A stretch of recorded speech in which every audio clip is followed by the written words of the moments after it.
अम्मा बअदु फ़इन्न खैरल हदीस किताबुल्लाह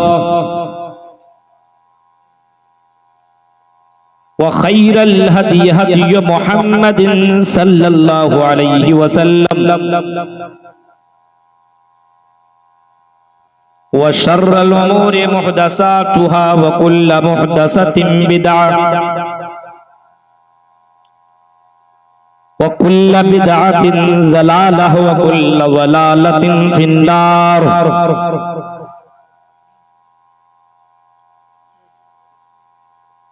औज़ु बिल्लाहि मिनश शैतानिर रजीम। बिस्मिल्लाहिर रहमानिर रहीम। उतलु मा ऊहिया इलैका मिनल किताबि वाक़िमिस सलाह इन्नस सलाता तन्हा अनिल फ़हशाइ वल मुनकर वलज़िक्रुल्लाहि अकबर वल्लाहु यअलमु मा तस्नऊन।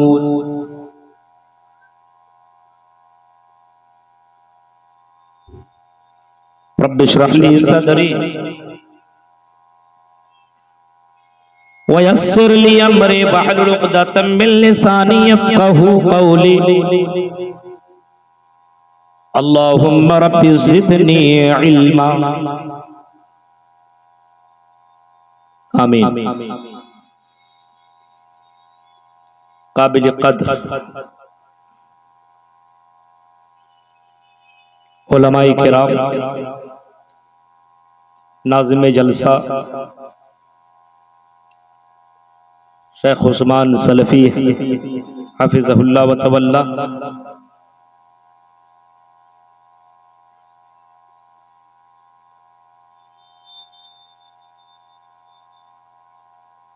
रत्नी परभेली, क्या नाम है, परभेली कदुआ कटिहार के निहायती मुअज़्ज़ज़ सामीन हज़रात, इस्लामी बुजुर्गों, नौजवान दोस्तों, प्यारे बच्चों और पर्दा नशीन मेरी माँ और बहनों, रात के 12 से ज्यादा बज चुके हैं। आपने मुझसे पहले कई खुतबा को सुना, बंगाली जबान में भी आपने खिताब सुना। अभी मुझसे कब्ल शेख मोहतरम बहुत ही इल्मी खिताब कर रहे थे। हालांकि मुझे उतनी बंगाली आती नहीं है, लेकिन कुरानी आयात और हदीस से मैं ये समझ रहा था कि वाकई आपके सामने वो बड़े कीमती खिताब कर रहे थे। मुझसे पहले एक बंगाली खतीब को भी आपको सुनना है। आप ऐसा न करेंगे कि मेरे खिताब के बाद आप यहां से निकल जाएं, क्योंकि कमेटी के लोगों ने आपके सामने जिन खुतबा को बुलाया है वो पहुंचे हुए हैं। उन खुतबा को सुनना ये आपकी जिम्मेदारी भी है और उलमा की कदर करना भी है। अगर खतीब साहब आए और कोई यहां ना रहे तो क्या वो कुर्सी को सुनाएंगे? क्या वो पिंडाल को सुनाएंगे? इस वजह से आप जरूर मेरे बाद भी उनका खिताब सुनेंगे। मैंने आपके सामने कुरान करीम सूरे अनकबूत की आयत नंबर 45 तिलावत की है और इसी आयत की रोशनी में आज मेरा खिताब होगा और बहुत कीमती बातें आपके सामने मैं रखूंगा। अल्लाह ताला से दुआ करता हूं कि बारिला कहने वाले को, सुनने वाले को, सबको अमल करने की पूरी पूरी तौफीक अता फरमा। आमीन। अल्लाह रब्बुल आलमीन ने दुनिया के अंदर इंसानों की रुश्द व हिदायत के लिए 2 तरीके को अपनाया है। इंसानों को हिदायत की तरफ गामजन करने के लिए, जन्नत की तरफ आमादा होने के लिए और जहन्नम से अपने आप को बचाने के लिए अल्लाह ने दो रास्ते को अपनाया है। पहला, रसूलों को भेजा, ऋषियों को, मुनियों को, पैगंबरों को रोए जमीन के अंदर भेजा, और कई पैगंबर आए जिसकी तादाद किसी को मालूम नहीं है, कोई मौलवी नहीं जानता है उनकी तादाद कितनी। बोलने वाले बहुत से बोलते 1,24,000, लिखा हुआ थोड़ी है। हम भी बोलते 1,50,000, कौन हमको मना करेगा? बोल देंगे हम भी, लिखा हुआ नहीं है। लगभग गालिबन 1,00,000 से ज्यादा अंबिया और रसूल आए। उन तमाम नबियों और रसूलों का नाम आपको कुरान करीम के अंदर या हदीसों के अंदर नहीं मिलेगा। 25 नबियों का जिक्र कुरान करीम के अंदर आपको मिलेगा, उसके अलावा और दीगर नबियों का जिक्र आपको नहीं मिलेगा। रसूलों को हिदायत के लिए अल्लाह ताला ने भेजा। वलक़द बाअसना फी कुल्लि उम्मतिन रसूलन अन इअ्बुदुल्लाह, हमने रसूलों को, पैगंबरों को, ऋषियों को, मुनियों को, अल्लाह कहता मैंने अपने खास बंदों को दुनिया के अंदर इस वजह से भेजा, भेजने का मकसद ये था अन इअ्बुदुल्लाह, ताकि ये रसूल लोगों को अल्लाह की तरफ दावत, अल्लाह की तरफ बुलाएं, लोगों को शिर्क से मना करें, लोगों को अल्लाह की तरफ बुलाएं, तौहीद की तरफ दावत दें। यानी हिदायत के लिए अल्लाह ताला ने रसूलों को चुना, पैगंबरों को चुना, अपने नेक बंदों को चुना। उन्हीं नेक बंदों में, उन्हीं रसूलों में आखिरी नबी जनाबे मोहम्मद रसूलुल्लाह है सल्लल्लाहु अलैहि वसल्लम। तो पहला रास्ता अल्लाह ताला ने नबियों और रसूलों को भेज करके इंसानों की हिदायत के लिए अल्लाह ताला ने रसूलों को भेजा। और दूसरा तरीका अल्लाह ताला ने इस्तेमाल किया, आसमानी गिरंत को दुनिया के अंदर भेजा, आसमानी किताबों को भेजा। अब 12 बज चुके हैं, इस वजह से मैं चाहता हूं कि आप लोगों को भी नींद से बेदार करो। आसमानी कितनी किताबें हैं? बोलिए, उधर पब्लिक बोले, मौलवी नहीं बोलेंगे। कितनी किताबें हैं? 4। कौन कौन सी? तौरात, इंजील, ज़बूर, कुरान, ये 4 किताबों का तो जिक्र मिलता है, और सुहफ़ इब्राहीम व मूसा का भी जिक्र मिलता है। अल्लाह ने इन किताबों को रूए जमीन के अंदर भेजा, और उसके अंदर अल्लाह ताला ने वो सारी बातें बताई कि दुनिया के अंदर क्या हलाल है, क्या हराम है, किस तरीके से जीना है, कैसे रहना है, किस तरीके से जिंदगी गुजारनी है। ये सारी चीजों का जिक्र अल्लाह ताला ने कुरान करीम के अंदर भी किया। उसके अलावा साबिका किताबों के अंदर अल्लाह ताला ने जिक्र किया, लेकिन कुरान करीम के अंदर अल्लाह रब्बुल आलमीन ने जिक्र करने के बाद मेरे भाइयों, दूसरी किताबों के पढ़ने में सवाब नहीं है। अगर आप तौरात को पढ़ेंगे तो आपको सवाब नहीं मिलेगा, आप इंजील को पढ़ेंगे तो आपको पढ़ने का सवाब नहीं मिलेगा, आप ज़बूर को पढ़ेंगे तो आपको पढ़ने का सवाब नहीं मिलेगा।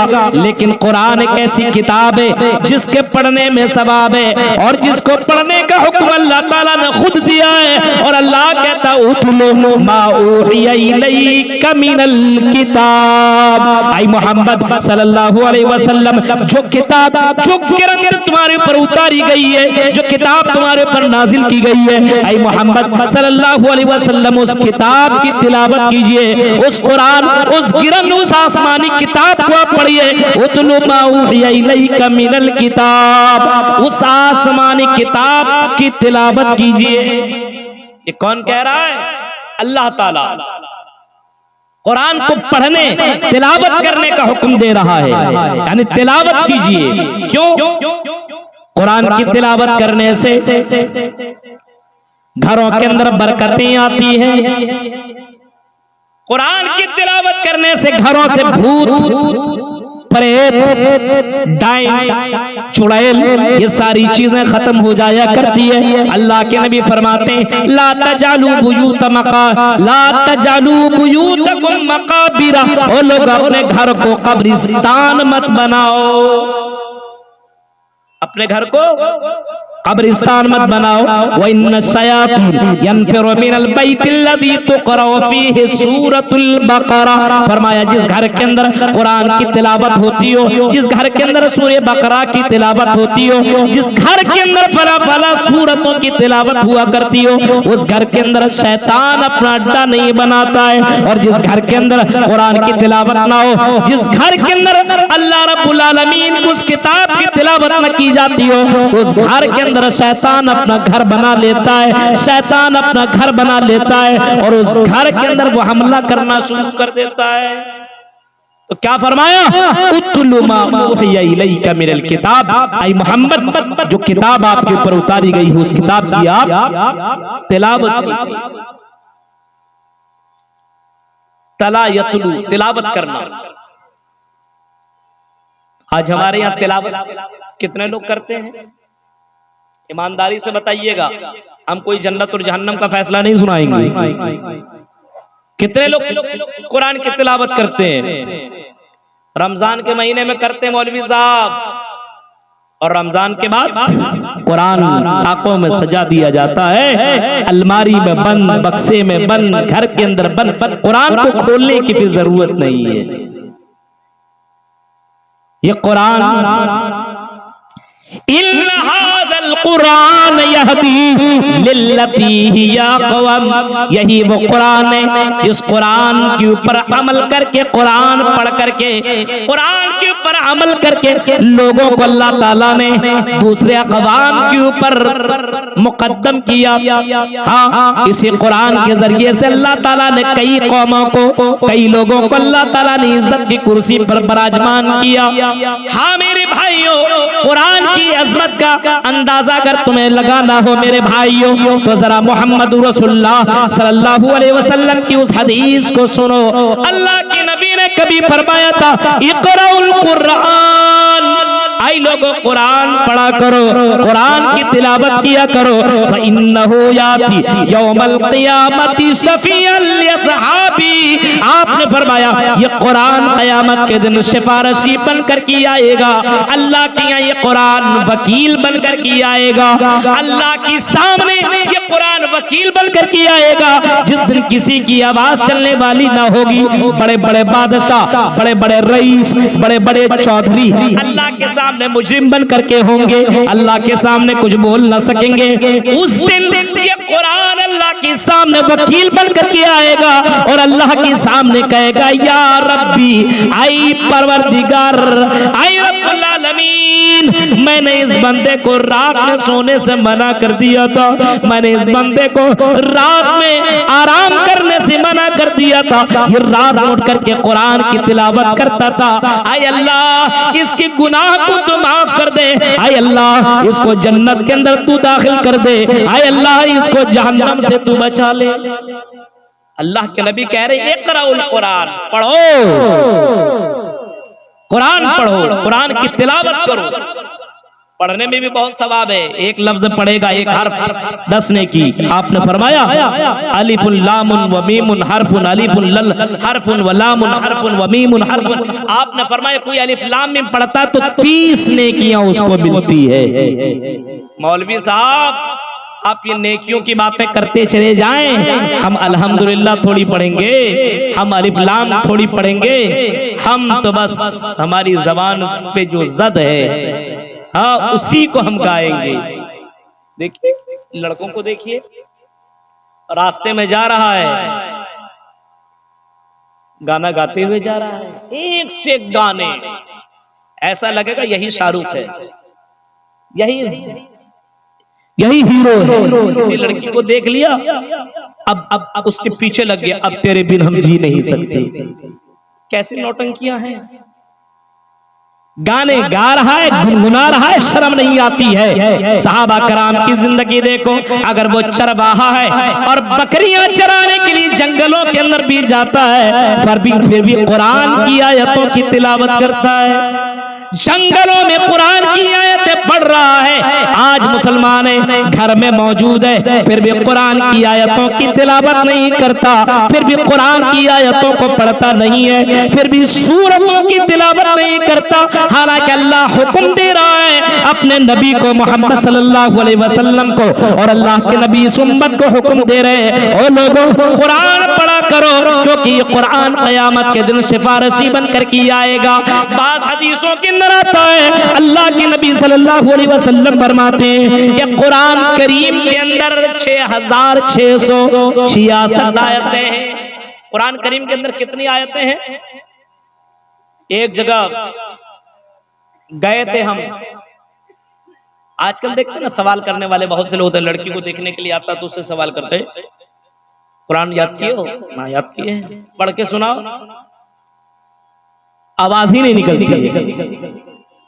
किसी से पूछ दो कुरान के अंदर कितने पारे हैं, नहीं बता सकेंगे। बहुत सी औरतें नहीं बता सकती, लड़कियां नहीं बता सकती, कितने रुकू नहीं मालूम, कितने सजदे नहीं मालूम, कितनी मंजिल नहीं मालूम, कितनी आयतें नहीं मालूम, कौन कौन सूरतें मक्की, कौन कौन सूरतें मदनी नहीं मालूम। लेकिन उससे पूछ दो फला गाने किस फिल्म के हैं, अल्लाह की कसम आपसे पहले वो बता देगा, फौरन बताएगा, बता देगा तुरंत। ऐसा लगेगा ये फिल्म दुनिया का यही मालिक है, ऑनर यही है, फौरन बताएगा। गाना आप बोलिए और वो बताता चला जाएगा फला फिल्म का गाना है। आप उससे पूछ लीजिए फला क्रिकेट का जो खिलाड़ी उसका नंबर कितना है, बता देगा। ये कौन इतनी ज्यादा दुनियादारी में आ चुकी है कि उससे पूछो विराट कोहली का नंबर कितना बताएगा, उससे पूछो सचिन तेंदुलकर का नंबर कितना है, उसके शर्ट का नंबर कितना है, बताएगा। लेकिन उससे पूछो सूरह बकरा के अंदर कितनी आयतें, नहीं बता सकेगा। उससे पूछो कुरान करीम की सबसे पहली सूरत कौन सी उतारी गई और कौन सी अल्लाह ताला ने पहली सूरत उतारी, नहीं मालूम। उससे पूछो कि कुरान करीम की सबसे आखिरी सूरत कौन सी है, नहीं मालूम। उससे पूछो किस सूरत के अंदर बिस्मिल्लाह नहीं है, नहीं बता सकता। उससे पूछो किस सूरत के अंदर दो बिस्मिल्लाह है, नहीं बता सकता। मेरे भाइयों, इस कौम ने कुरान से रिश्ता छोड़ा, अल्लाह ने इस कौम से रिश्ता छोड़ दिया है। अब ये कौम जलील है, ये कौम रुसवा है, इस कौम को जिल्लत का सामना करना पड़ रहा है, क्योंकि इस कौम ने कुरान को तर्क कर दिया है, इस कौम ने कुरान को छोड़ दिया है, इस कौम ने कुरान की तिलावत करना बंद कर दिया है, इस कौम ने कुरान के ऊपर अमल करना छोड़ दिया है। अल्लाह ताला कहता है उतलु मा ऊहिया इलैका मिनल किताब, उस किताब की तिलावत कीजिए जो आपके ऊपर उतारी गई है। आज कहां से कौन तिलावत करे? बीवी को तो ऐसी बीवी लाई हो जिसने कभी कुरान पढ़ा ही नहीं है, चमक छिल्लू वाली नजर आ गई तुम्हें किसी जगह पे, अब उसको कुछ नहीं आता पता, बस खूबसूरती तुमने देख ली, बस नजर पे नजर मिली, नंबर पे नंबर मिल गया, बातें होने लगी, माँ बाप से कोई मतलब नहीं, डायरेक्ट का उससे निकाह कराओ वरना लेके भाग जाएंगे। हो रहा है नहीं? माँ बाप कहेंगे नहीं करवाएंगे शादी, तो माँ बाप को बिल्कुल नहीं बताएगा और लड़का लेके भाग जाता है। कई लड़कियों को देखिए, आज तो बहुत से लोग बताते हैं मौलवी साहब जलसों में भी सेटिंग होती है, सेटिंग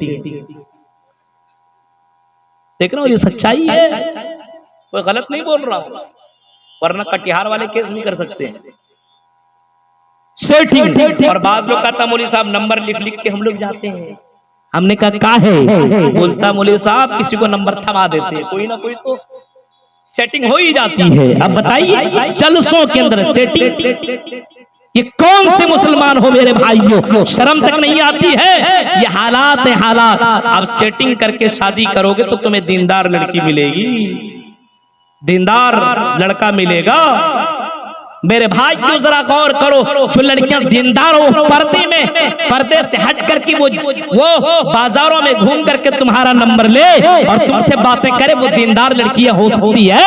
नहीं हो सकती है। जलसे वाले इतनी कोशिशें करते हैं कि औरतों के लिए पर्दे का इंतजाम तक तो करते हैं, ये अलग सी बात है, पर्दे में वो रहना ही नहीं चाहिए। पर्दे में पर्दे, एक तो निकाब भी पर्दा और उसके ऊपर फिर से पर्दा, गार्डिंग का पर्दा। लेकिन इसके बावजूद आप देखिए कि जितने पर्दे वाले ज्यादातर आपको बेपर्दे नजर आएंगे। ये हालात हो चुके हैं मेरे भाइयों। अब तिलावत घर में कहां से करें? तिलावत करने वाली को लाइएगा तब ना।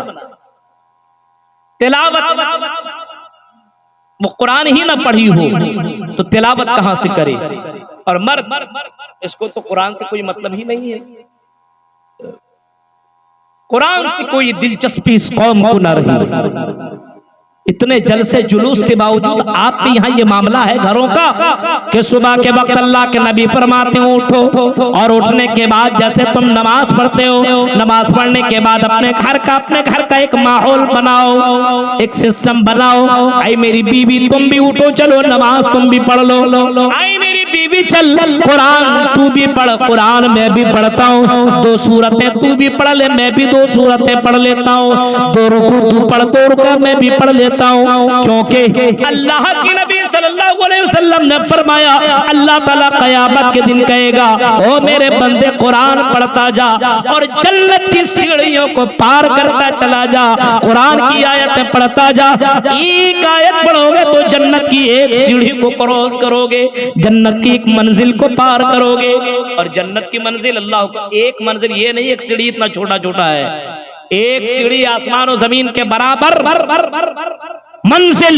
कितने मंजिलें हैं? बाज़ मुफस्सिरीन कराम लिखते हैं कि कुरान करीम के अंदर जितनी आयतें हैं उतनी मंजिलें जन्नत के अंदर मौजूद है। यानी अगर 6666 आयतें हैं तो 6666 मंजिलें। अब कुरान पढ़ने वाला पढ़ेगा और 6666 आयत अगर पढ़ लेता है, कौन पढ़ेगा? जो हाफिज कुरान होगा वही ना पढ़ेगा। हर कोई तो पढ़ नहीं सकता है। जिसको 2 सूरतें आएगा दूसरी ही मंजिल में, बस टिक गया, खत्म कहानी, उसके आगे कहां से जाएगा? जिसको 3 आयतें याद हो वो 3 मंजिल में पहुंचेगा, जिसको 4 आयतें याद हो 4 मंजिल में पहुंचेगा। अगर और सबसे बड़ी बात है कि कुरान की आयतें तो याद की जा सकती है। एक छोटा सा बच्चा, हम जैसे लोग हाफिज कुरान है अल्हम्दुलिल्लाह, यहाँ पे हमारे शहनवाज भाई बैठे हुए, हाफिज शहनवाज साहब, ये भी हाफिज कुरान है। तो हाफिज बनना कोई मुश्किल नहीं है। इस दौर के अंदर सबसे आसान किताब अगर कोई किताब है तो वो कुरान है, क्योंकि इस कुरान को अल्लाह ताला ने आसान बनाया है। वलक़द यस्सरनल कुरान लिज़िक्री फहल मिन मुद्दक्किर। अल्लाह कहता है कि हमने कुरान को आसान बनाया है। आप इंग्लिश का वर्ड याद कीजिए, भूल जाइएगा।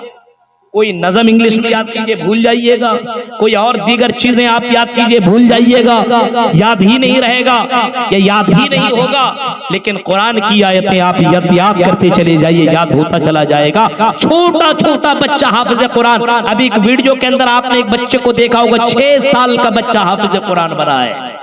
6 साल का बच्चा हाफिज कुरान।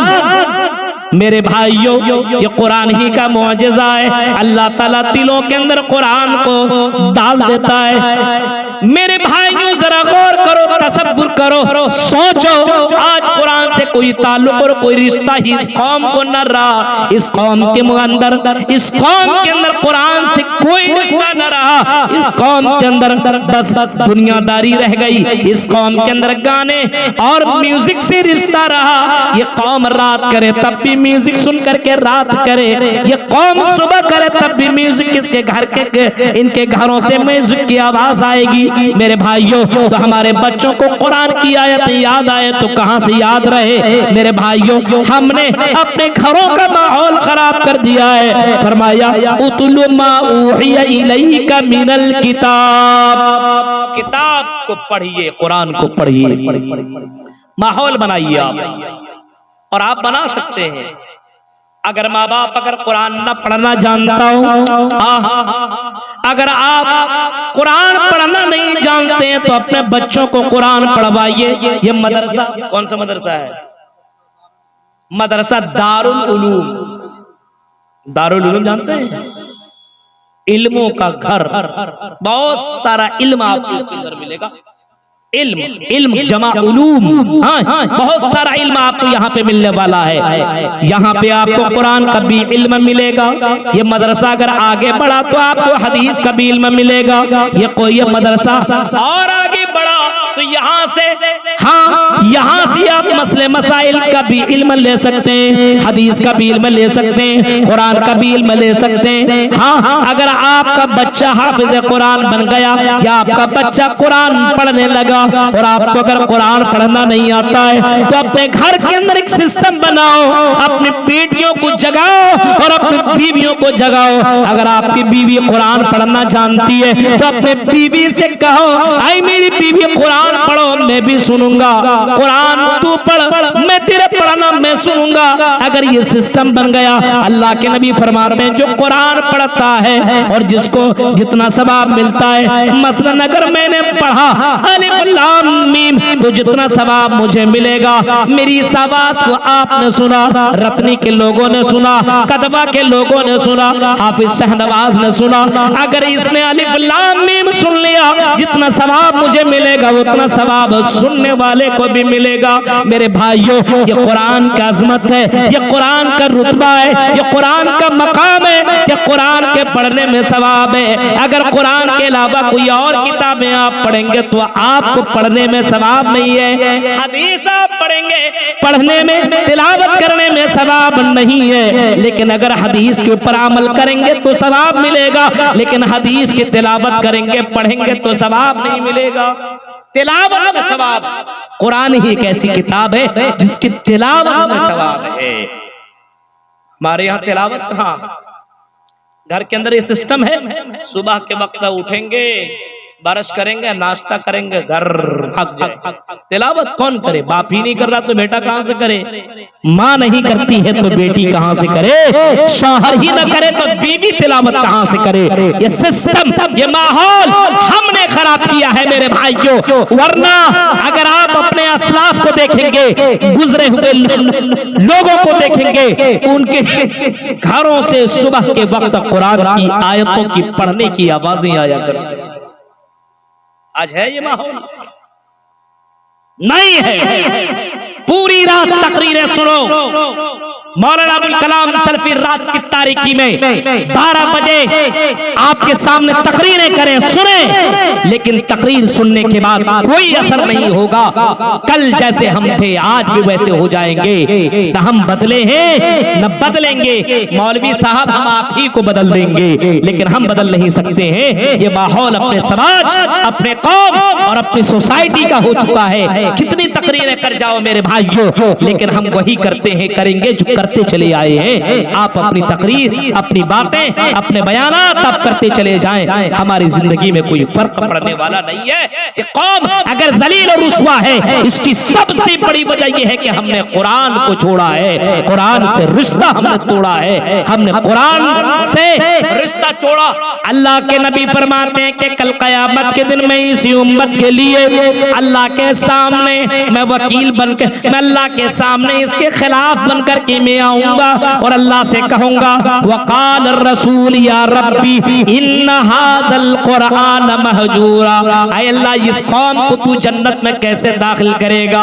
आय अल्लाह, ये कौम ऐसी कौम है या रसूल। वकाल रसूल या रब्बी, अल्लाह ताला रसूल, अल्लाह ताला से रसूल अकरम सल्लल्लाहु अलैहि वसल्लम कहेंगे अल्लाह, इस कौम ने कुरान को छोड़ रखा था, कुरान को ताक़ों में सजा रखा था, इस वजह से अल्लाह इस कौम को, अल्लाह आए अल्लाह इस कौम को तू सजा दे।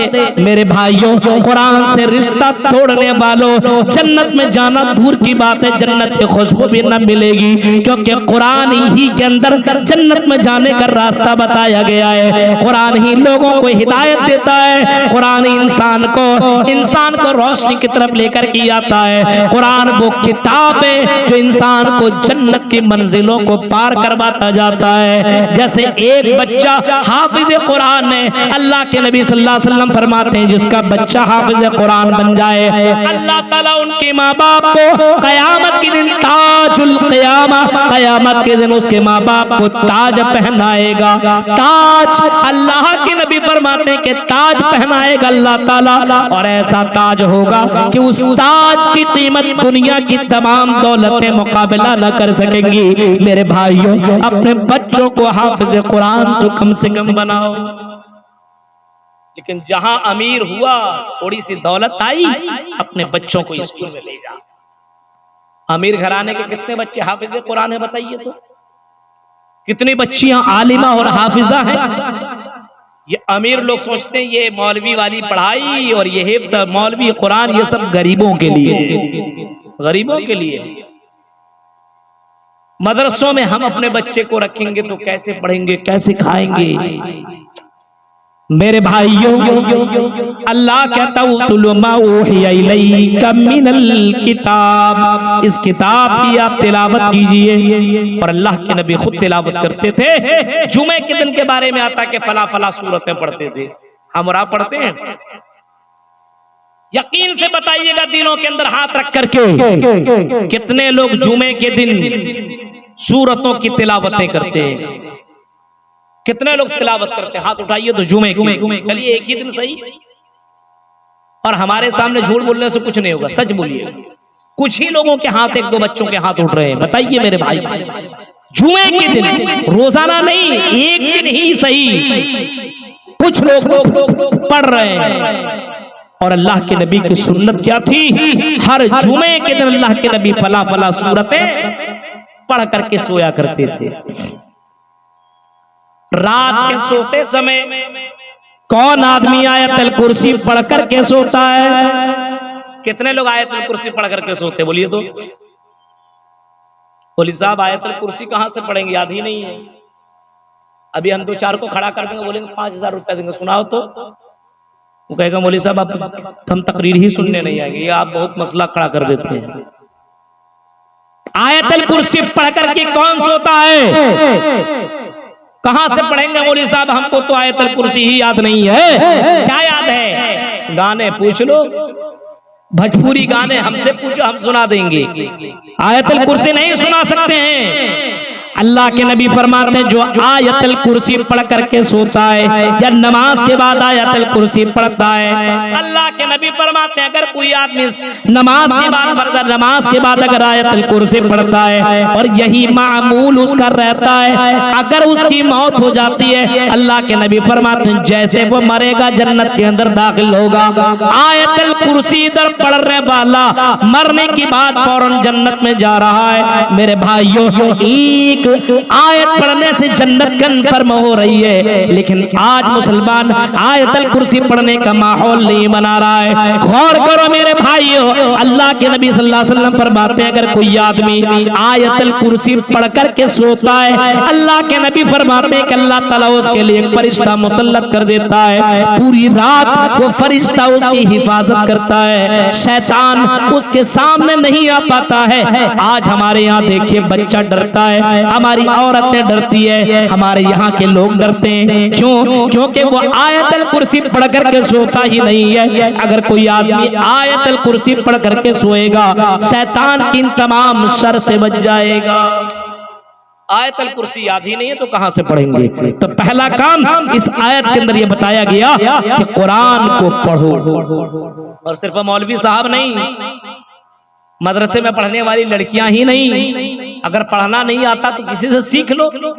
और अगर उतना भी नहीं आता है, मोबाइल है ना सबके पास, उठाओ मोबाइल और कुरान को डाउनलोड करो अपने मोबाइल के अंदर। MP3 में, वीडियो में तुम डाउनलोड करो कुरान करीम को।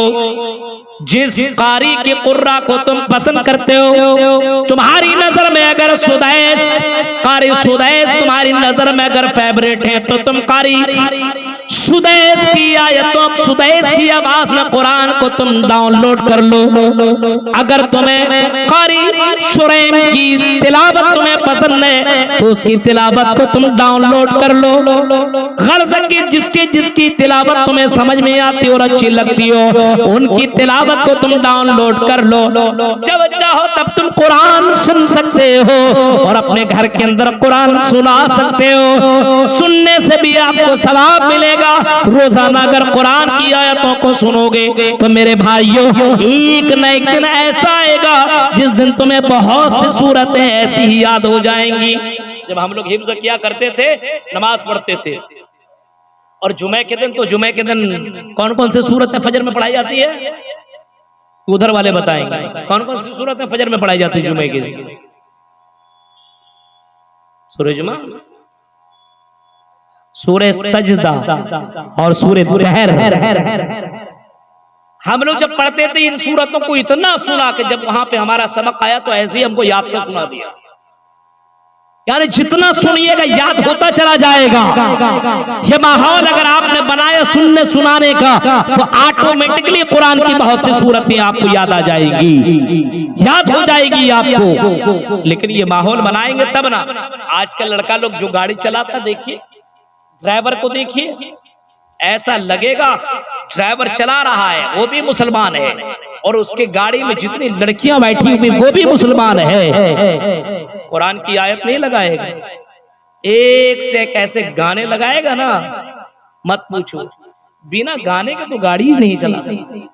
हम भी गाड़ी ड्राइव करते हैं, हम भी कार ड्राइव करते हैं, हमने कभी नहीं गाना नहीं लगाया। अभी हमारे ये मोहतरम हाफिज शहनवाज साहब ये भी ड्राइव करते हैं, कभी मैंने इसको नहीं देखा कि इन्होंने कभी गाना लगाया हो। हमेशा कहते हैं कारी सुदैस की आयत लगाओ, तिलावत लगाइए, शेख हम जरा सुनेंगे। तो मेरे भाई जो हमारे यहाँ सुनने सुनाने का माहौल नहीं है, इस वजह से हमने कुरान से रिश्ता तोड़ा और अल्लाह ने हमसे रिश्ता तोड़ लिया है। इसी वजह से पूरी दुनिया में हम जलील, रुस्वा और हम दुनिया के अंदर मारे जा रहे हैं, काटे जा रहे हैं, क्योंकि हमने कुरान से रिश्ता नहीं जोड़ा है। इस आयत के अंदर पहला अल्लाह ताला ये काम करने का हुक्म देता है कि कुरान से रिश्ता जोड़ो, और दूसरा अल्लाह ताला कहता वाक़िमिस सलाह, नमाज कायम करो। दूसरा हुक्म इस आयत के अंदर।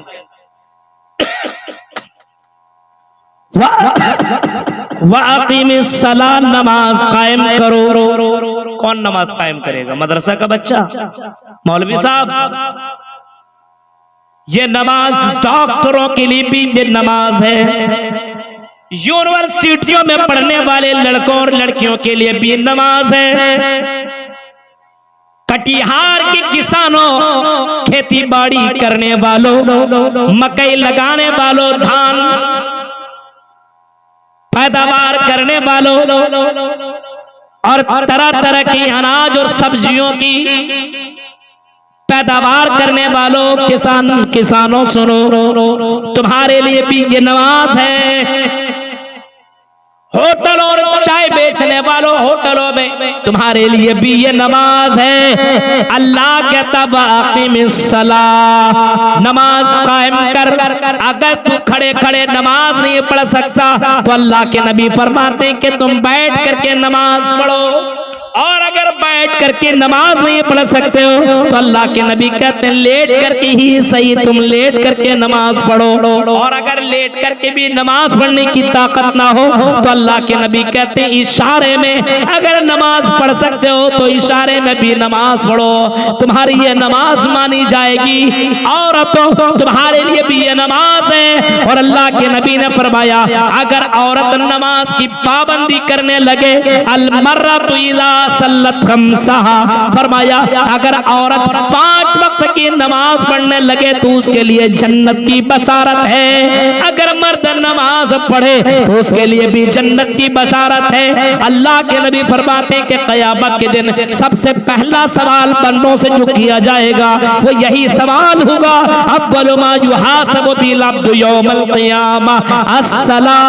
सबसे पहला क्वेश्चन नमाज के बारे में होगा। आई मेरे बंदे तू दुनिया में नमाज पढ़ता था कि नहीं पढ़ता था? अगर नमाज पढ़ता था तो कामयाब जन्नत में चला जा, अगर नमाज नहीं पढ़ता था तो तू जन्नत में जाना दूर की बात, उठा पकड़ो और जहन्नम के अंदर इसको डाल दो। जब सवाल करेंगे जन्नती जहन्नमियों से, मा सलककुम फी सकर, आई जहन्नमियों तुम जहन्नम के अंदर क्यों चले गए? दुनिया में बड़े ठाट बाट से रहा करते थे, दुनिया में बड़े आराम से रहा करते थे, खाते थे, पीते थे, चलते थे, दौड़ते थे, भागते थे। आई लोगों, आई जहन्नमियों, तू जहन्नम के अंदर क्यों चले गए? क्या मामला है? कुरान ने जवाब दिया, वो पहला जवाब यही देंगे, लम नकु मिनल मुसल्लीन, हम दुनिया में नमाज नहीं पढ़ते थे, लंबी लंबी हाँकते थे, लंबी लंबी बातें करते थे, हिजाब तो लगाते थे, हम मुसलमान अपने आप को तो मानते थे, लेकिन नमाज नहीं पढ़ते थे, जिसकी वजह से अल्लाह ताला ने हमें जहन्नम के अंदर डाल दिया। आई लोगों, सिर्फ जलसे सुनने के लिए आया मत करो, बल्कि जलसों के अंदर जो बातें तुम्हें सुनने को मिलती है, अल्लाह से दुआ मांगो कि अल्लाह इन बातों के पर हमें अमल करने की तौफीक दे। मेरे भाइयों, अल्लाह ने इस आयत करीमा के अंदर जो दूसरा हुक्म दिया है, ऑर्डर दिया है, और अल्लाह ने बंदों से कहा है कि वाक़िमिस सलाह, नमाज पढ़ो, नमाज कायम करो, इन्नस सलात कानत अलल मोमिनीन किताबम मौक़ूता, अल्लाह ने जो वक्त मुतय्यन कर दिया नमाज के लिए, उन्हीं वक्तों के अंदर तुम नमाज पढ़ा करो। अब कुछ लोग बोलेंगे मौलवी साहब नमाज पढ़ने वाला भी तो डकैती और चोरी और बेईमानी करता है, नमाज पढ़ के क्या फायदा? कितने नमाजी हैं जो नमाज भी पढ़ रहा और झूठ भी बोल रहा? आपके यहाँ भी होता होगा, नमाज भी पढ़ता और पुड़िया भी खाता है, खैनी नहीं खाता है।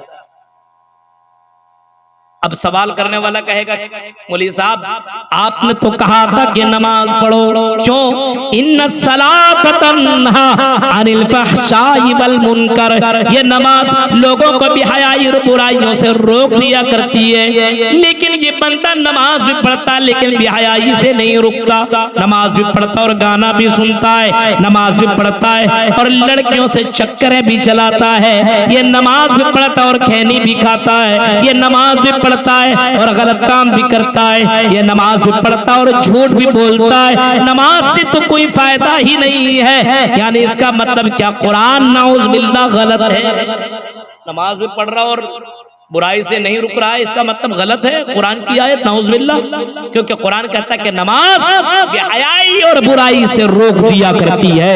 ये बंदा नमाज तो पढ़ता लेकिन बेहयाई और बुराई से रुक कहाँ रहा है? ये भी तो चक्करें चला रहा है, ये भी तो रात रात भर लड़कियों से बातें करता है, ये भी तो गलत काम करने पर आमादा है। नमाज पढ़ने से कहां इसको कोई फायदा मिल रहा है?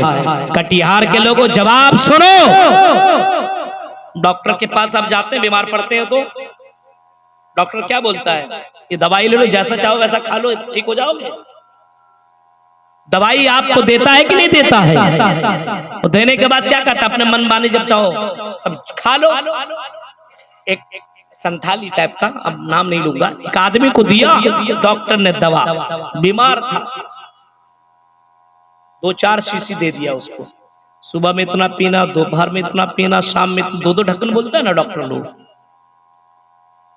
ये आदमी गया घर के अंदर, किसान, ये संथाली टाइप का आदमी था, पहुंचा और उसके बाद कहा गया कि डॉक्टरों के चक्कर में लगेंगे, कितना दिन तक साला पिएंगे, खत्म होगा। रात के वक्त 4 शीशी पी गया, 4 शीशी को खत्म कर दिया। जब इसी से ठीक होना ही है तो काहे रोजाना इतना इतना पीते रहेंगे? जब इसी को तो पीना है, पी लो, क्या फर्क पड़ता है?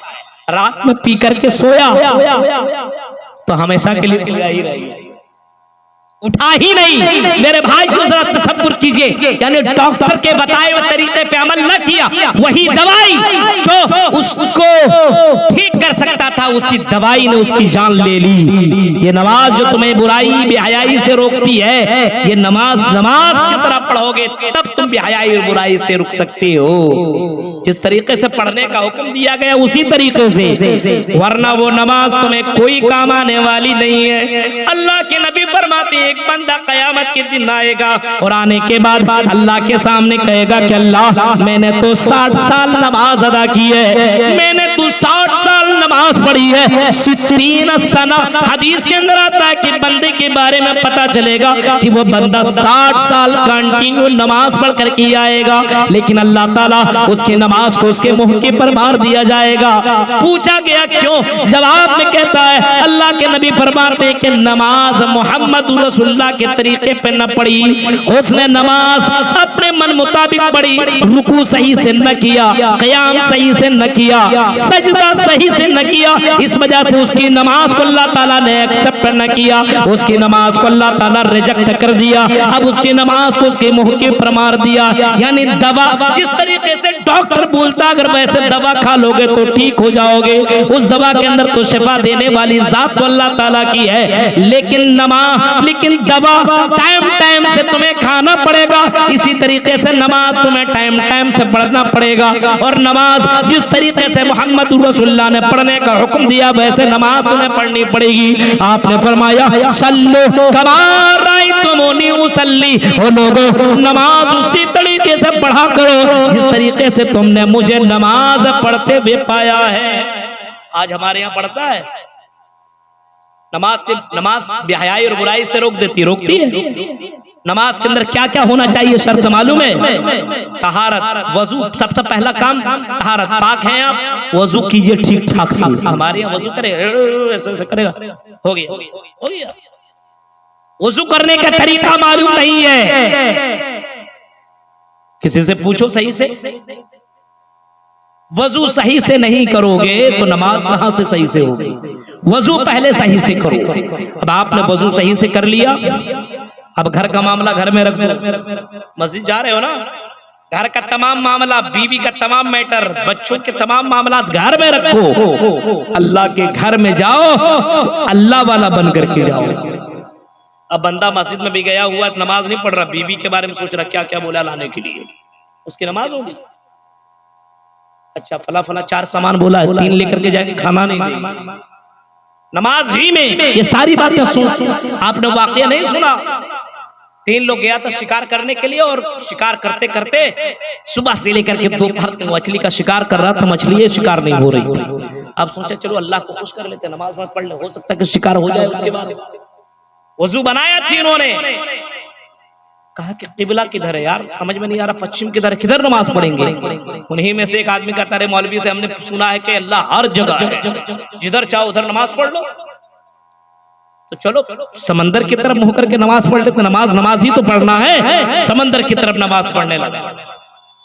अभी दोपहर तक एक मछली लगी नहीं थी, जैसे नमाज में तीनों के तीनों खड़े हुए अल्लाह ऊपर कहा, एक सामने से बड़ी वाली मछली उछल के कूद करके एकदम सामने आ गई। बगल वाला कहता देखते हो कितनी बड़ी मछली है, नमाज ही में बोल रहा।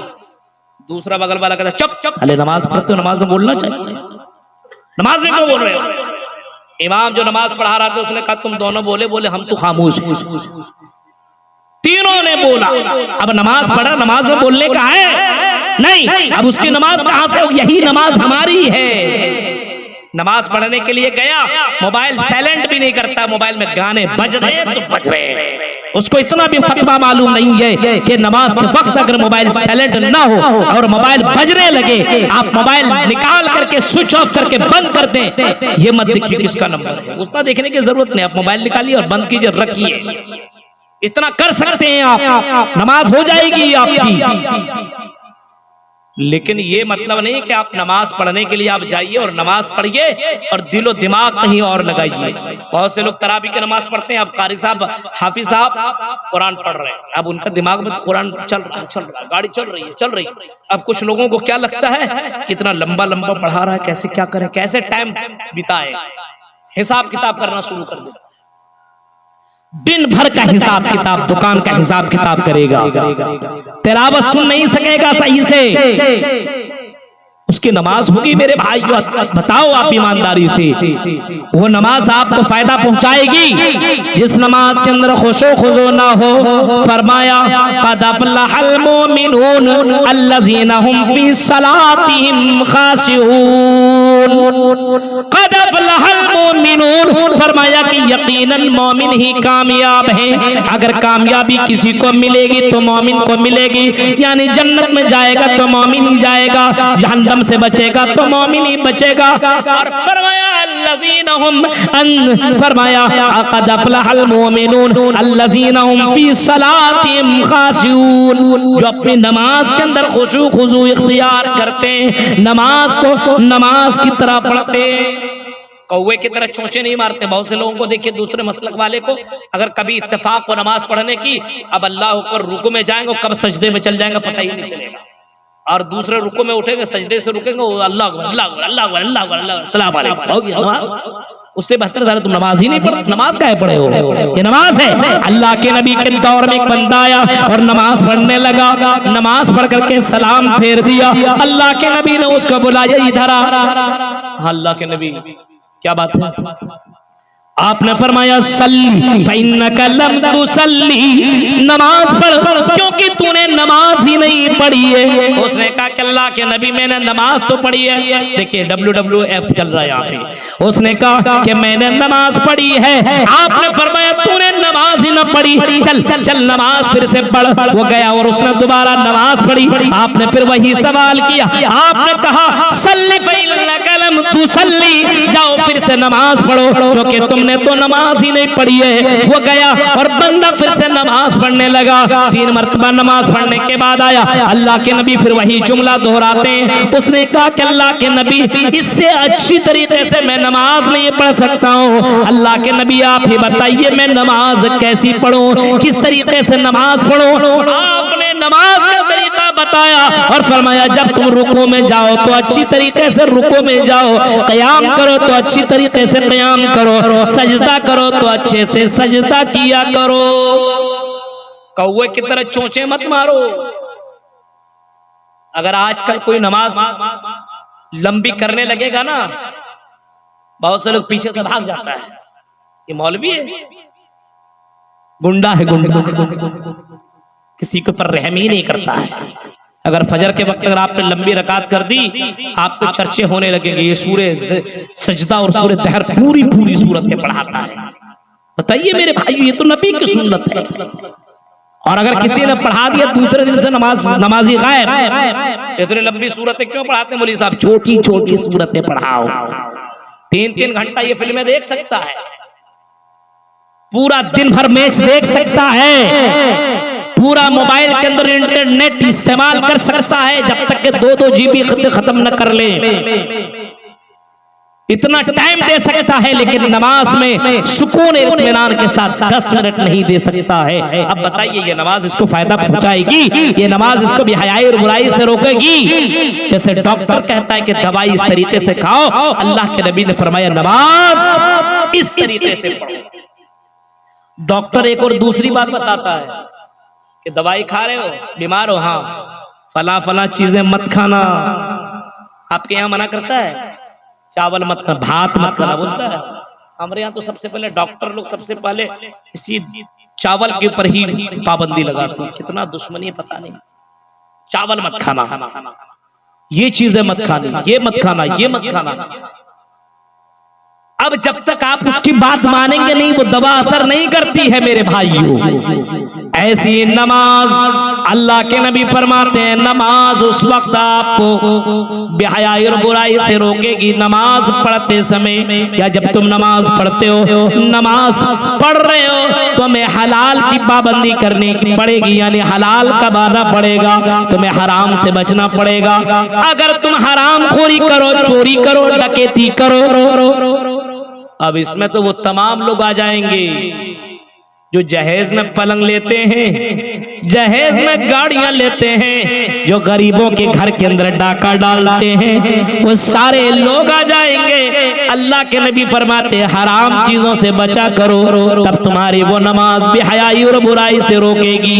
अब हम हराम चीजों से बच नहीं रहे हैं, इसी वजह से हमारी ये नमाज फायदा नहीं पहुंचा रही है। कुरान तो कहता है नमाज पढ़ो, इन्नस्सलात तन्हा अनिल फहशाई वल मुनकर, ये नमाज बेहयाई और बुराइयों से रोक दिया करती है। लेकिन आज मुसलमानों को देखिए, नमाज भी पढ़ता और शराब भी पीता है, नमाज भी पढ़ता और ज़िना भी करता है, नमाज भी पढ़ता और चोरी भी करता है, नमाज भी पढ़ता और झूठ भी बोलता है। इसका मतलब यह है कि वो सही मानों में नमाज नहीं पढ़ रहा है, रसूल के तरीके पे नमाज नहीं पढ़ रहा है, उसकी कमाई में गड़बड़ी है, हराम कमाई कमा रहा है। अपने कमाई को चेक करो मुसलमानों, ओ लोगों, अपनी कमाई को चेक करो, कहीं मेरी कमाई हराम तरीके से तो नहीं हो रही है।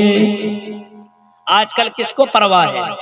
अल्लाह के नबी ने फरमाया था ना, एक जमाना आएगा याती अलन्नास ज़मानुन ला युबालिल मरउ बिमा ग़ज़ा मिनहुल माल अमिनल हलाल अमिनल हराम। माल आना चाहिए, चाहे हलाल तरीके से आए चाहे हराम तरीके से आए, लेकिन हराम तरीके से हो या हलाल, पैसा आना चाहिए। तो नमाज पढ़ो, नमाज बेहयाई और बुराई से रोक देती है। और सुनो, अल्लाह के नबी सल्लल्लाहु अलैहि वसल्लम ने आखिरी समय में, आखिरी वक्त में, जब अल्लाह के नबी का इंतकाल होने लगा, जब इस दुनिया को खैराबाद कहने लगे, इस दुनिया को छोड़ने लगे, तो अल्लाह के नबी ने आखिरी वक्त में जो वसीयत की थी आपने अपनी उम्मत को, आपने आखिरी समय में इस उम्मत को जो आपने कीमती बातें बतलाई थी, उन बातों में से एक बात ये थी, आपने फरमाया था सलाह अस्सलाह अस्सलाह, ऐ लोगों नमाज नमाज नमाज का ख्याल करना, नमाज जानबूझ करके मत छोड़ना, क्योंकि जो नमाज जानबूझ करके छोड़ेगा फइन्नमन तरका सलात मक्तूबतन मुतअम्मिदन फक़द बरियत मिनहु ज़िम्मतुल्लाह। अगर किसी ने जानबूझ करके नमाज तर्क कर दी तो अल्लाह की जिम्मेदारी खत्म हो जाएगी, अब उनके ऊपर अल्लाह की जिम्मेदारी न रहेगी। इस वजह से मुसलमानों, अगर अल्लाह की जिम्मेदारी चाहते हो कि अल्लाह हमें इज्जत से नवाजे, अल्लाह हमें दुनिया में जलील होने से बचाए, तो नमाज की पाबंदी करो, नमाज का एहतमाम खुद करो और अपने घर वाले को नमाज का एहतमाम करने का हुक्म दो, क्योंकि अल्लाह तबारक व तआला अपने नबी को कह रहा है वामुर अहलका बिस्सलाती वस्तबिर अलैहा। ऐ नबी, आप खुद नमाज पढ़िए और अपने घर वाले को नमाज पढ़ने का हुक्म दीजिए। जब अल्लाह अपने नबी को कह रहा है और नबी से कह रहा है खुद नमाज पढ़िए और नबी से कह रहा है अपने घर वालों को नमाज पढ़ने का ऑर्डर दीजिए, हम भी नमाज पढ़े और अपने घर वाले को नमाज पढ़ने का हुक्म दे। नमाज है तो फिर मुसलमान है, और नमाज नहीं तो मुसलमान नहीं। आज तो हम जी रहे हैं ना, और अपने आधार कार्ड में क्या बताते हैं कौन लोग हैं? मौलवी साहब, ये शेरशाबादी सीमांचल एरिया के जितने भी लोग हैं ना, अहले हदीस है। अहले हदीस है। क्या अहले हदीस भी नमाज छोड़ सकता है? क्या अहले हदीस भी अपने मस्जिदों को वीरान कर सकता है? अपने मस्जिदों के अंदर मुअज्जिन की आवाज सुनने के बाद क्या घरों के अंदर अहले हदीस भी रह सकता है? उसको तुम किस बुनियाद पर अहले हदीस बतलाते हो? जो नमाज न पढ़े, फर्ज नमाज की अदायगी न करे, वो अहले हदीस कैसे हो सकता है? अहले खबीस तो हो सकता है, लेकिन अहले हदीस नहीं हो सकता है। नमाज पढ़ने वाला ही अहले हदीस है, मोहम्मद रसूलुल्लाह के ऊपर चलने वाला ही अहले हदीस है। मेरे भाइयों, जरा गौर करो, नमाज की पाबंदी अपने यहाँ आपको नहीं मिलेगी। अपने यहाँ नमाज की पाबंदी देखनी हो, फजर के वक्त आप मस्जिद के अंदर जाओ तो 4 लोग आपको मस्जिदों में मिलेंगे। ये ठंडी का महीना है, अब शुरुआत हो चुकी है। जैसे जैसे ठंड बढ़ती चली जाएगी, हमारे मुसलमानों के अंदर नमाज की कमी और ज्यादा होती चली जाएगी। कंबल से निकलेंगे नहीं निकलेंगे, बड़ी ठंडी लगती है। आप ही को ठंडी लगती है क्या? नबी को ठंडी ना लगी? नबी के दौर में तो हीटर भी ना था, नबी के दौर में गर्म करने का वो मशीन भी ना था।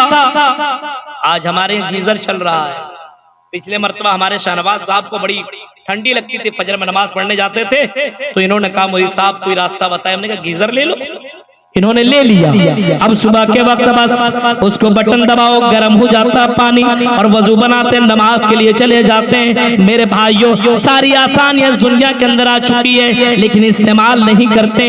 आज गर्म पानी बड़े आसानी के साथ आपको मिलने लगा है, नमाज की पाबंदी नहीं है और अपने आप को अहले हदीस कहते हो।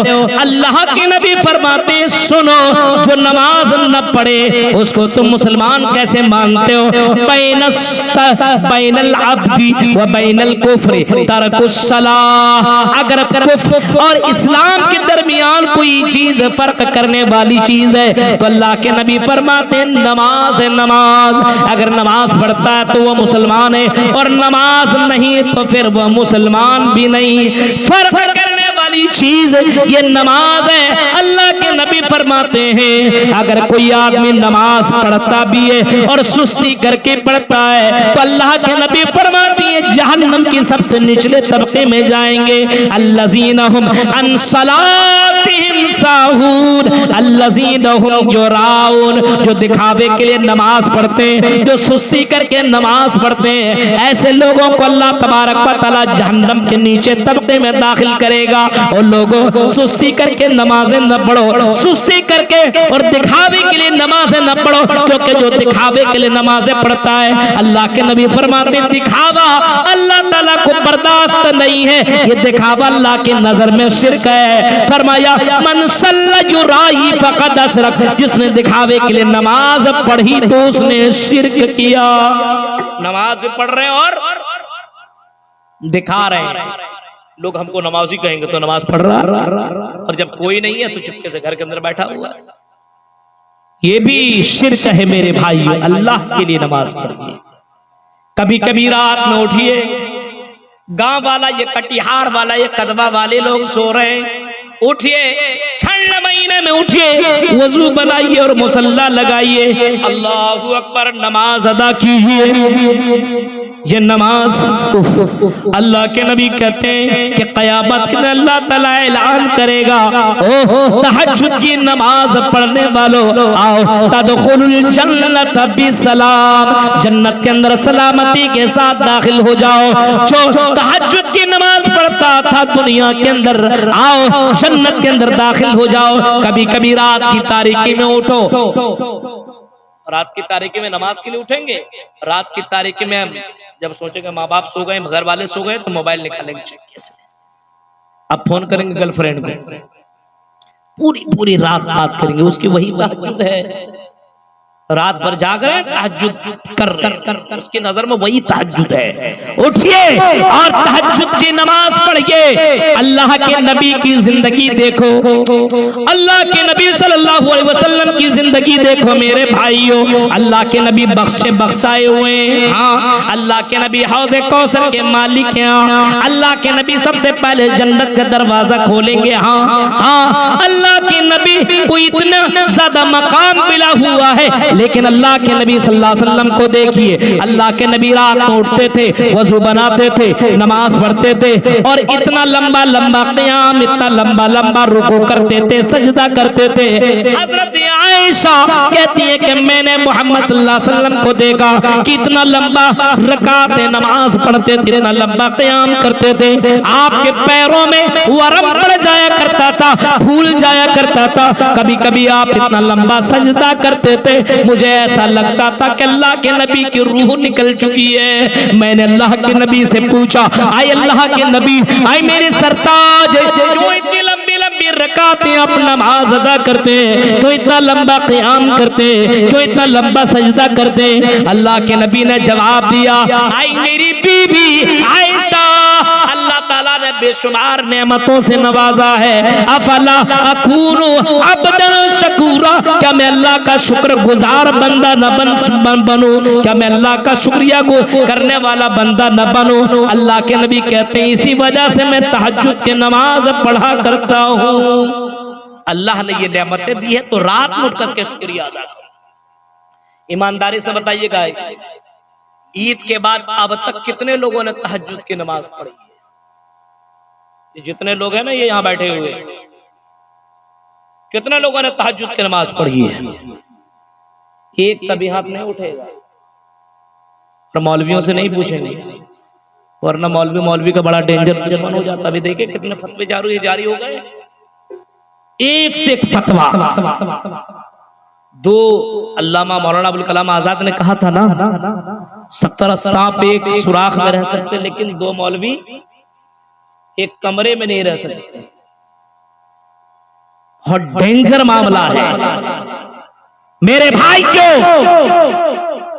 जरा तसव्वुर करो और सोचो, इस कौम को अल्लाह इज्जत कहां से नवाजे, जिस कौम का सबसे बड़ा सरमाया नमाज, और नमाज ऐसी आपने फरमाया अगर तुम जंग लड़ रहे हो, जंग जारी है, मैदानी जंग के अंदर हो, तलवारें चल रही हो, नेज़े बरस रहे हो, हाँ ऐसे मौके पे अगर नमाज का भी वक्त हो जाए तो आधी जमात नमाज पढ़े और आधी जमात जंग लड़े। आपने फरमाया कि ऐसे मौके में भी नमाज छोड़ना जायज नहीं। ओ लोगों, फिर भी हम नमाज बैठे बैठे घर में छोड़ते हैं, फिर भी नमाज हम अपने कमरे में रह करके छोड़ते हैं, दुकानों में बैठ करके छोड़ दिया करते हैं। बताओ मेरे भाइयों, अल्लाह ताला हमें इज्जत देगा तो कैसे देगा? अल्लाह ताला हमें जन्नत में पहुंचाएगा तो कैसे पहुंचाएगा? तो ये नमाज हमारे लिए बहुत जरूरी है, क्योंकि इन्न सलाता तन्हा अनिल फहशाई वल मुनकर, बेहयाई और बुराई से रोकती है। नमाज पढ़िए, इंशाअल्लाह रुक जाएगा। जैसे कोई आदमी नमाज पढ़ता वजू से है, पाक साफ है, वो गलत काम थोड़ा कम करेगा। नमाज पढ़ रहा है ना, कम करेगा। एक आदमी एकदम बिल्कुल नापाक आदमी है तो जिना करने में उसको दिक्कत होगी। हम तो नापाक हैं ही, हम तो सनम डूबे हैं, तुमको भी ले डूबेंगे, उसको क्या फर्क पड़ेगा। लेकिन जो एक आदमी नमाज पढ़ता है और तहारत और पाकीज़ में रहता है और उसके बाद वो नापाक हो जाए, देखिए कैसा कैसा लगता है, टेंशन होने लगती है मेरे भाई। ये नमाज इंसान को, मुसलमान को बेहयाई और बुराई से रोक देती है। इस वजह से खुद नमाज पढ़िए और अपने घर वाले को, अपने फैमिली को नमाज पढ़ाइए। अल्लाह के नबी सल्लल्लाहु अलैहि वसल्लम पढ़ते थे और अपने घर वाले को नमाज पढ़ने का हुक्म देते थे।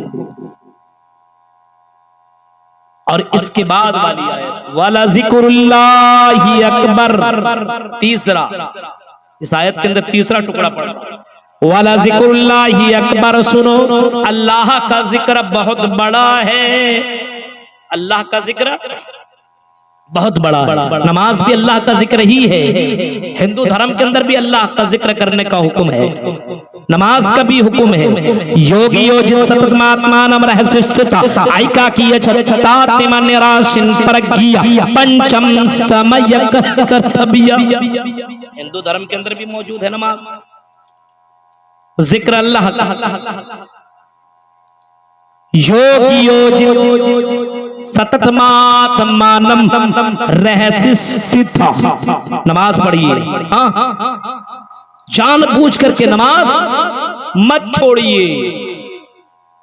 आयका की यचतातिमन निराशिन परकिया, अगर तुमने जान बूझ करके नमाज छोड़ दी तो तुम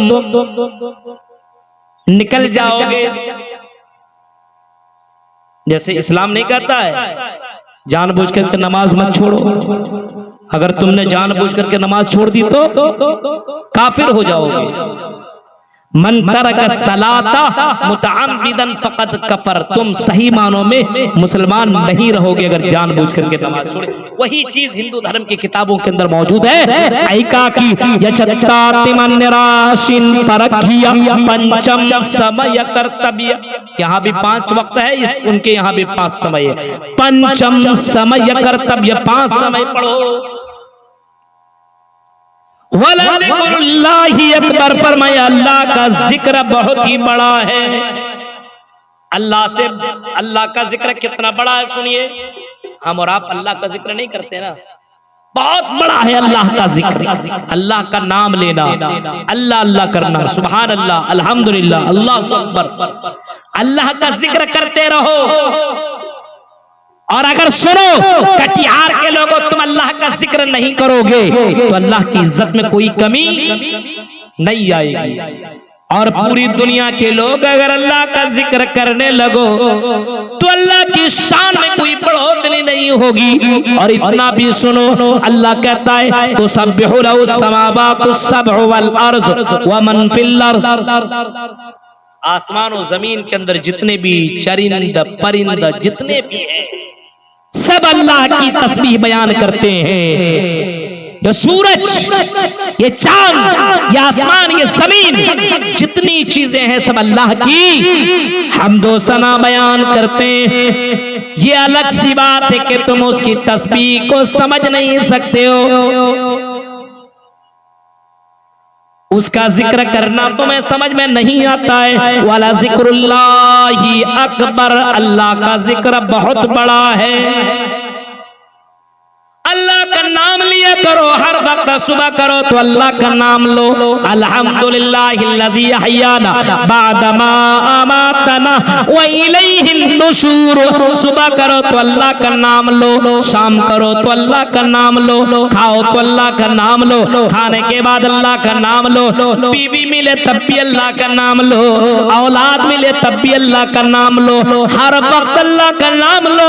और सुनो, मोहम्मद रसूलुल्लाह कहते हैं कि सबसे ज्यादा अल्लाह का जिक्र करने वाला, अल्लाह को याद करने वाला, अल्लाह से डरने वाला कोई है तो मोहम्मद रसूलुल्लाह है। अल्लाह के नबी से बढ़कर किसी ने अल्लाह का नाम लिया है? किसी ने नहीं लिया है। यहाँ तक के बैतुल खला में जाते हैं तब भी अल्लाह का नाम लेते हैं। बैतुल खला से निकलते हैं, लेटरिंग और बाथरूम करके निकल रहे हैं तब भी अल्लाह का नाम ले रहे हैं। यहाँ तक कि अपनी बीवी से मुलाकात करते हैं तब भी अल्लाह का नाम लेते हैं। अल्लाह का जिक्र कितना बड़ा है, फरमाया वाला जिक्रुल्लाही अकबर, अल्लाह का जिक्र बहुत ही बड़ा है। सुभान अल्लाह, अल्हम्दुलिल्लाह, वल्लाहु अकबर, ला हौला वला कुव्वता इल्ला बिल्लाह। ये भी विर्द करो। बाजार में जाओ तो बाजार में दाखिल होने की दुआ, ला इलाहा इल्लल्लाह वहदहु ला शरीक लह लहुल मुल्कु व लहुल हम्द व हुवा अला कुल्ली शैइन कदीर। आपने बाजार में जाने की दुआ भी सिखलाई है। आपने लड़कियों रोजाना अपने चेहरे को कई मर्तबा तुम देखती हो, चेहरा देखने की भी दुआ सिखलाई अल्लाह के नबी ने। जब तुम चेहरा देखो उस वक्त भी तुम दुआ मांगो, अल्लाहुम्मा हस्सनत खल्की फहसिन खुलुकी। ये दुआ तुम भी मांगो। बोली साहब इतनी दुआएं मत याद कराइए, भी दुआ ही पढ़ते चले जाएंगे तो बहुत देर हो जाएगी। तो वाला जिक्रुल्लाही अकबर, अल्लाह का जिक्र बहुत ही बड़ा है। वल्लाहु यअलमु मा तस्नाऊन। लास्ट में फरमाया जो कुछ कर रहे हो अल्लाह जान रहा है। ये मत समझो उधर अंधेरा है, मौलाना अबुल कलाम साहब तकरीर कर रहे हैं 1 बजे रात को, उधर कुछ कर लेंगे कौन जानेगा। फरमाया नहीं, वल्लाहु यअलम, अल्लाह जानता है जो तुम कुछ करते हो। तारीकी रात हो, अंधेरी रात हो, अंधेरी रात में अगर कोई काली चूंटी काली रात में चल रही हो तो चलने की आवाज को भी अल्लाह जानता है। इतना पावरफुल है, अल्लाह ताला से बच नहीं सकती हो। तो मेरे भाइयों, कदवा के लोगों, अल्लाह रब्बुल आलमीन से डरो, हर वक्त डरते रहो। और अल्लाह से जो जितना डरेगा अल्लाह का जिक्र उतना करेगा, नमाज की पाबंदी उतना करेगा, कुरान की तिलावत उतना करेगा। शर्त यह है कि अल्लाह का डर अपने दिल के अंदर पैदा कीजिए। तो एक आयत करीमा की रोशनी में मैंने चंद अहम बातें आपके सामने रखी है, इस उम्मीद के साथ शायद उतर जाए तेरे दिल में। मेरी बात 1 से ज्यादा बज चुका है मेरे भाइयों, 1:30 बजने वाला है और इतने देर तक 1.5 घंटा मैंने आपके सामने किताब और सुन्नत की रोशनी में बहुत ही कीमती बातें रखी है, इस उम्मीद के साथ कि शायद उतर जाए तेरे दिल में मेरी बात। और इससे ज्यादा देर तक प्रोग्राम नहीं चलना चाहिए, लेकिन एक मुकर्रिर मौजूद है, बंगाली खतीब है, बहुत ही शीरीनी आवाज, बहुत प्यारी आवाज, मधुर आवाज है उनकी, उनसे भी आप जरूर सुने, उसके बाद ही आप यहाँ से जाएं। अल्लाह ताला से कहने वाले को सुनने